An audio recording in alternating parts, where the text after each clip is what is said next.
We are back for a second slice of the Isle of Anglesey at the delightful seaside town of Beaumaris. Its stunning medieval castle, charming period architecture, and the picturesque coastal setting beckons you to explore. Join us as we delve into Beaumaris' rich history, wandering its quaint streets lined with unique shops, and discover why it's the perfect place for a captivating getaway.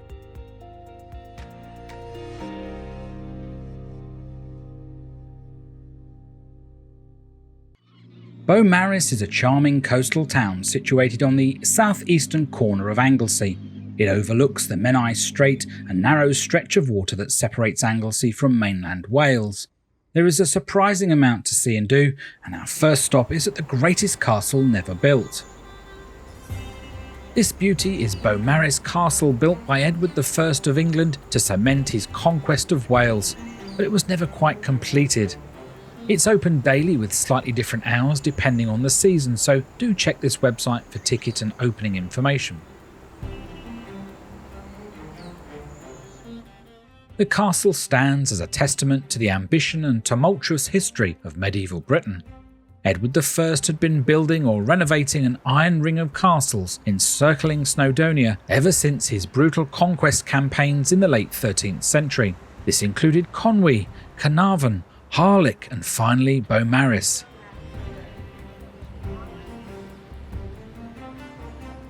Anglesey was a hotbed of Welsh resistance, and if you watched our Conwy video, you will remember Madog ap Llywelyn, who led a revolt from Anglesey against English rule in 1294, culminating in a standoff at Conwy that trapped Edward and almost succeeded. Having thwarted the rebellion, he arrived in Anglesey and ruthlessly dismantled the town of Llanfair, which was just a mile from where Edward had decided was the best position for his latest castle and English town. He aimed to intimidate and deter further uprisings with its overwhelming presence.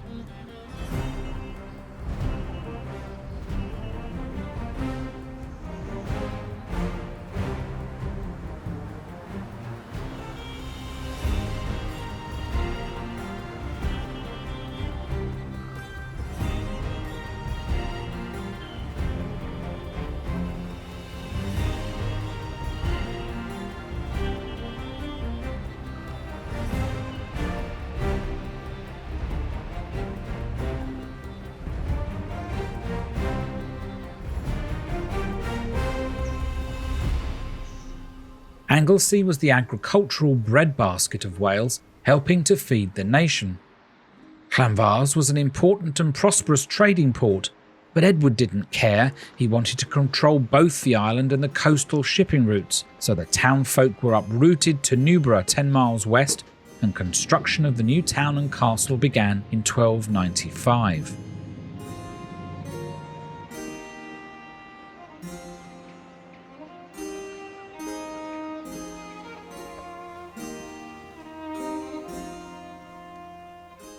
Master James of St George, a renowned architect and master mason, responsible for many of Edward's Welsh castles, designed and built Beaumaris on a concentric principle, with a formidable inner ward surrounded by a substantial outer ward, both protected by moats, towers and strategically placed gatehouses.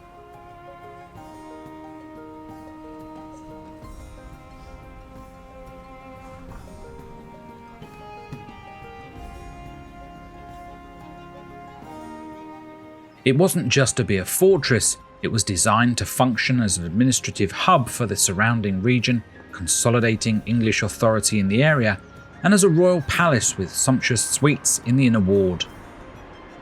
A massive team of masons, carpenters, blacksmiths and labourers from all over the kingdom descended on Beaumaris, up to 3,500 men at the height of construction.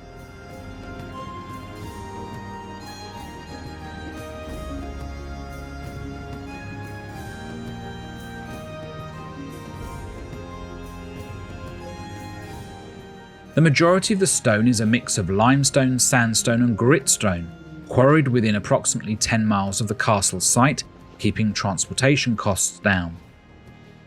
For some decorative elements, limestone was brought in by ship from the Penmon quarry on the eastern side of Anglesey. Due to its finer qualities, it was known as Anglesey marble. The only place that gives us an idea of how elaborate and decorative the castle might have been is the chapel in the eastern tower. Accessed through a dark and damp vestibule, the chapel features tall, elegant lancet windows and simple yet graceful vaulting. Its design shows the skilled craftsmanship of the era. The reproduction stained glass windows give an idea of how the light would have flooded in.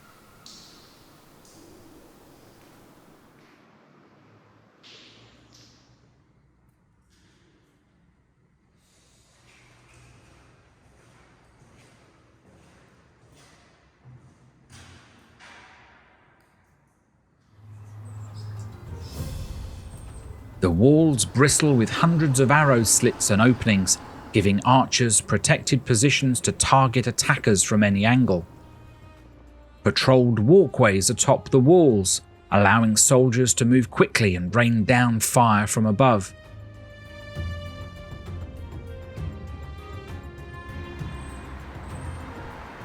The moat wasn't just for defence, it was connected to the sea, a fortified tidal dock that allowed resupply of the castle even under siege, something Edward designed into all his coastal castles. Within 1 year it was a fully functioning stronghold, but it was far from complete. The sheer scale of this project proved immensely costly, and by 1300 wars brewing in Scotland stretched royal finances thin. Work on Beaumaris slowed significantly.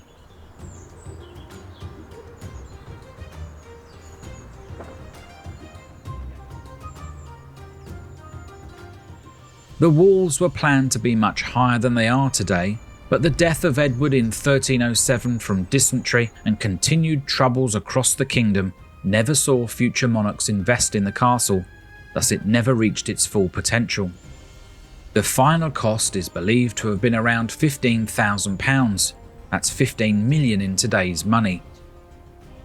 Whilst Beaumaris withstood several Welsh uprisings, such as Owain Glyndwr's revolt in the early 15th century, the castle's strategic importance dwindled over time.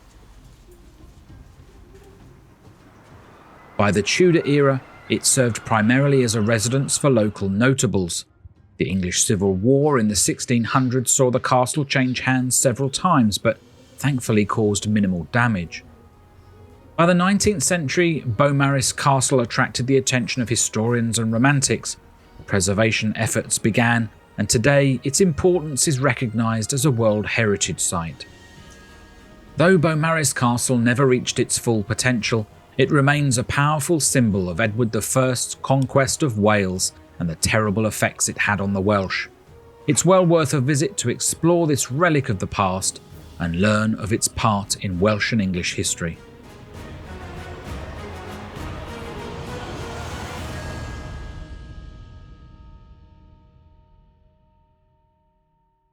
After all that incredible history, let's relax a bit and take a stroll down the high street and check out some of the lovely shops and buildings before we get all creepy and eerie at the Victorian Jail.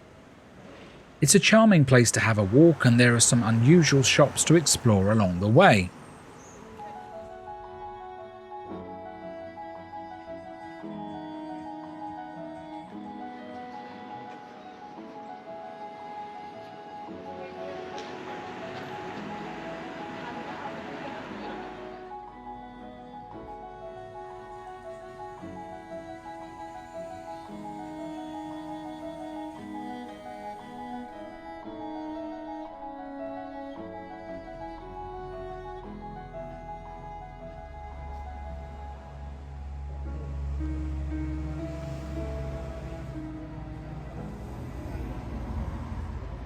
The street layout dates from its creation as a new town.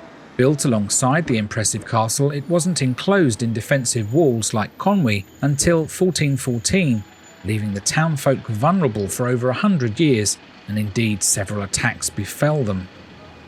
We didn't see any parts of the walls remaining today. The ever-growing need for space and reduction in threats from attack meant the town walls were dismantled to make way for new construction. I believe excavations in back gardens, for example, have found fragments in recent years.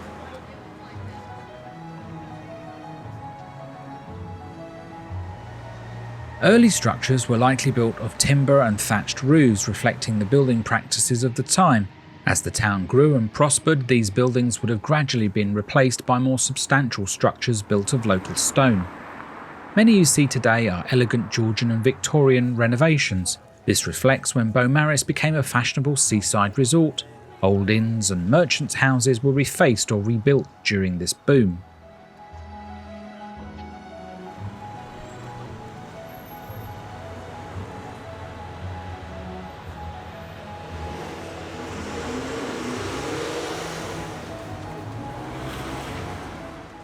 One of particular importance is 32 Church Street, the Tudor Rose, currently an estate agent. It is thought to have been built around 1400 according to the sign, but dating of the timber points to 1480. The building is not as small as the frontage might suggest. It was originally a hall house, the centre of which was a high room with no ceiling. The section you see from the street was accommodated family living, certainly one of the oldest properties you'll see in the town.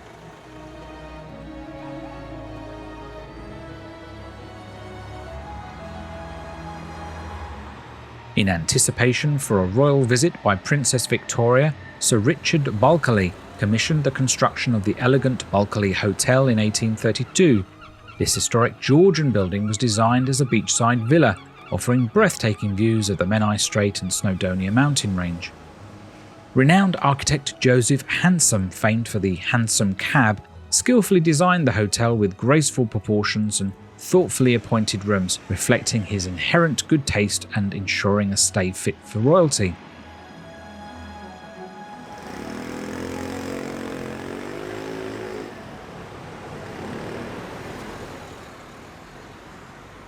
From the high street, head up Steeple Lane, passing a very nice little bakery that seems to have lots of visitors.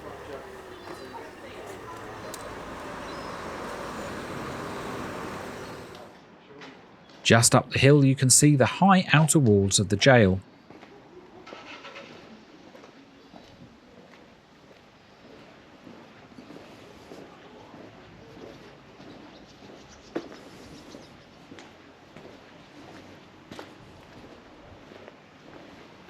Walking up Bunkers Hill we reach the chilling and grim main entrance. The museum is open daily, but they don't have a website to book online. This was the Island Jail, built in 1829 by Joseph Hansom and Edward Welsh, and was built following the Jail Act of 1823. Prisons were horrific places with inhumane conditions, with all ages and sexes confined in squalid conditions without even the most basic necessities of life, like clean water, adequate food and sanitation. The Act sought reform and improvement, but as we walk around we will still think the revised conditions as horrific. The architecture is deliberately grim and forbidding, with long dark enclosed corridors and iron bars on every window, all designed to affect the prisoners psychologically. New prisoners were received in a reception room, checked for health, given a bath, weighed and photographed. They were then put in a uniform to wear for the duration of their sentence. Those waiting for trial could continue to wear their own clothes. Prisoners were confined to cells between 8 p.m. and 6 a.m. They were unheated and damp and used for overnight confinement only. During the day they would have tasks in the workrooms. Segregating the inmates was by sex. Hardened criminals were kept away from those on minor misdemeanours like drunkenness. Cells were fitted with beds or hammocks for single occupants or up to 3 sharing, a great improvement on older jails. Toilets and wash basins were not introduced until the 1860s. Sickness and disease was an issue. Epidemics were rife, so an infirmary was created at Beaumaris. Prisoners could be isolated from the rest and treated, stopping the spread of disease. A prison surgeon would visit once a week and inspect prisoners, separating those that were sick. The perception of these new prisons could be considered as better living standards than many poor on the streets were receiving. A bed for the night, food, water and access to medication. To ensure people on the outside did not think a life of crime could pay, various methods of keeping criminals in check included chains, whippings, isolation in a dark cell for up to 3 days, and hard labour. Stone breaking was one form of hard labour for serious offences or re-offenders.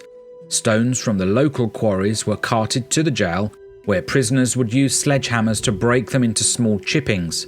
The chippings needed to be small enough to fit through a hole of a certain size.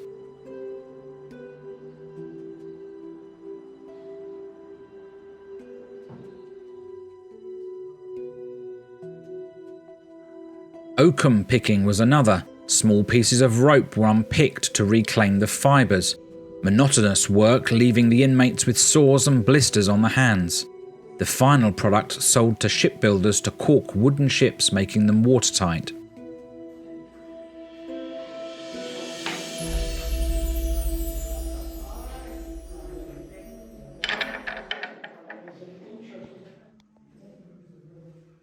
Over the years, improvements like gas lighting and heating were introduced, and the prison was enlarged to increase capacity. Clean water was pumped to the cells, and washing facilities like this laundry enabled inmates to clean their uniforms. Notice how every item is locked with chains.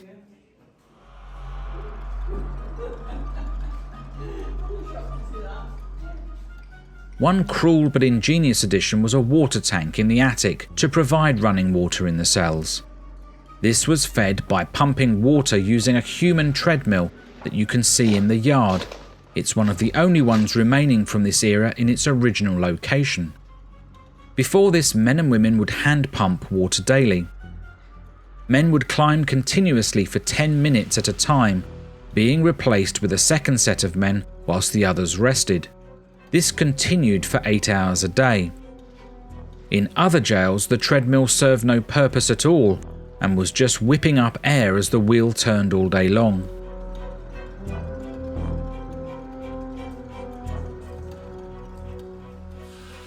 Another innovation was an alarm system. Prisoners could summon help from a warder by turning a metal knob in the cell, which operated a metal flap outside to show which cell had triggered an alarm. A bell then rang.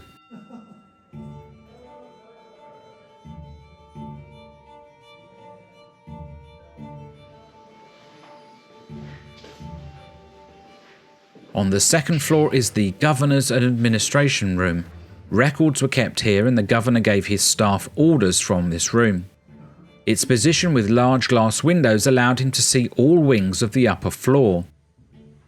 Warders worked a rota 24 hours a day and women had a matron.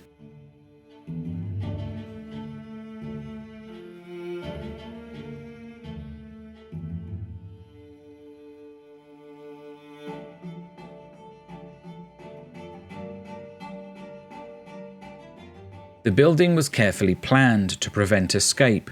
Throughout its history as a jail, only one prisoner managed a successful escape. John Morris, audacious in his attempt, broke free on the 7th of January 1859. He'd cleverly repurposed rope from his work detail for his daring escape. Though injured during the breakout, a broken leg, Morris evaded immediate recapture and made it beyond the town's limits. Sadly for him, his freedom was short-lived. Authorities caught up with him several days later, hiding in a nearby wood. 2 executions took place in Beaumaris. The condemned cell sat on the top floor. On execution day, prisoners walked a mere 10 paces down a corridor to a latched door, concealing a 15-foot drop. Across a narrow gap, an identical door to the outer wall waited. A temporary bridge connected the two, leading the condemned to a gallows erected over the street. You can see an example of it in the model here. The first execution was William Griffith in 1830 for the attempted murder of his wife. Richard Rowlands met the same end in 1862, convicted of murdering his father-in-law. Huge crowds would have lined the street and jostled for the best view of the proceedings. Both men were buried in unmarked lime pits within the prison walls.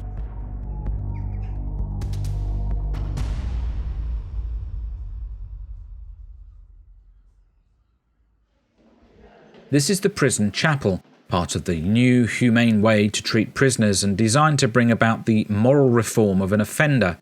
The chaplain would visit twice a week, and up to 15 hours a week could be put aside for religious studies. Although a Church of England chaplain was appointed, prisoners were allowed visits from ministers of other denominations. This is the tiny prison kitchen where oat gruel was the main food. Meat was eaten just twice a week. Bread, potatoes and soups provided further sustenance.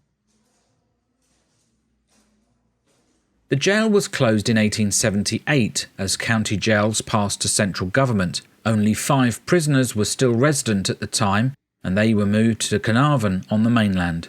A small prison, Beaumaris, was no longer economic to remain open. It had a new life as the town police station and lockup from 1878 to 1952, and this room was the kitchen of the police station. During World War II, the building housed prisoners of war, and finally when the police moved to a more cheerful location, it became this fascinating museum of prison life in 1975. It's creepy, it's eerie, but well worth visiting to see firsthand just how terrible it would have been to be locked up here.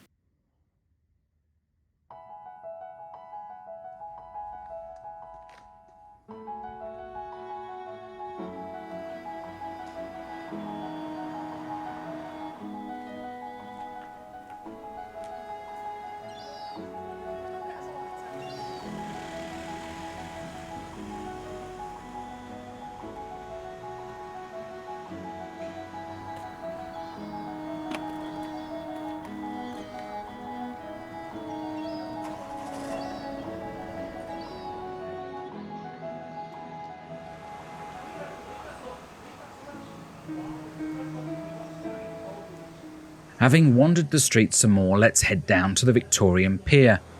You can access it via an arched alleyway if you're on the high street. The first version of Beaumaris Pier was built in 1846 and designed by Frederick Foster. It featured a combination of stone, concrete, wood piles and iron girders. After sustaining storm damage, the pier was rebuilt in 1872, taking on its current Victorian-era design with iron screw piles and a wooden deck. Further work in 1895 extended the pier to 540 feet and added a T-shaped pontoon end, a pavilion and a baggage railway line. The reason for the construction was to attract the pleasure boats from Liverpool, Llandudno and the Isle of Man. An accessible pier meant that Beaumaris could compete with summer traffic.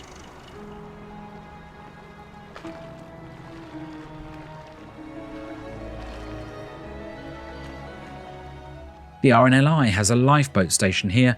A previous boat, now retired, was funded by the TV programme Blue Peter. Viewers donated to the Pieces of Eight appeal and purchased a new boat for this important lifeline for seagoers. You can embark on exciting boat trips from the pier. Popular options include cruises to Puffin Island or scenic tours along the Menai Strait. Puffin Island is a bird sanctuary and a nesting site for many species of breeding seabirds, as well as home to a resident colony of Atlantic grey seals. You might even see the cute little puffins nesting from April to mid-July. Check out the huts by the pier for details or these websites for more information on boating trips.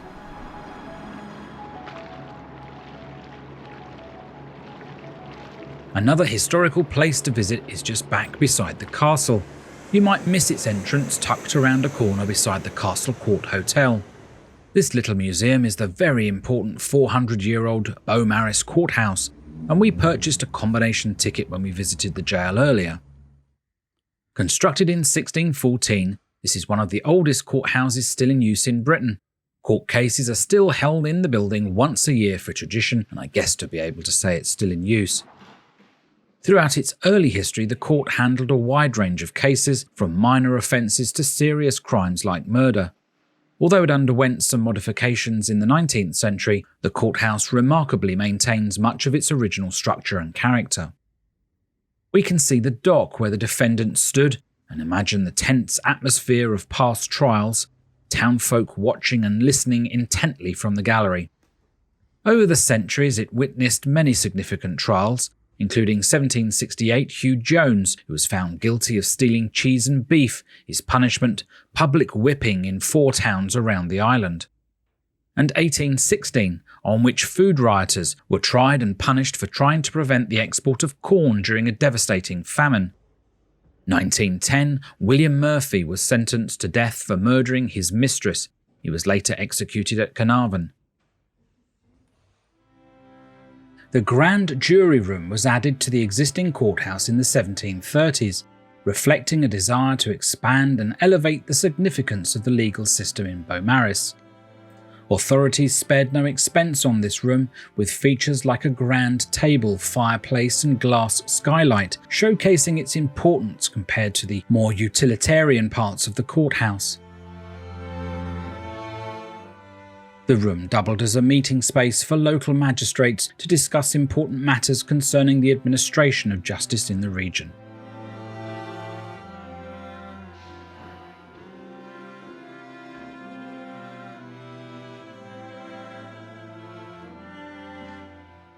The courthouse gives visitors a fascinating insight into the legal system of years gone by.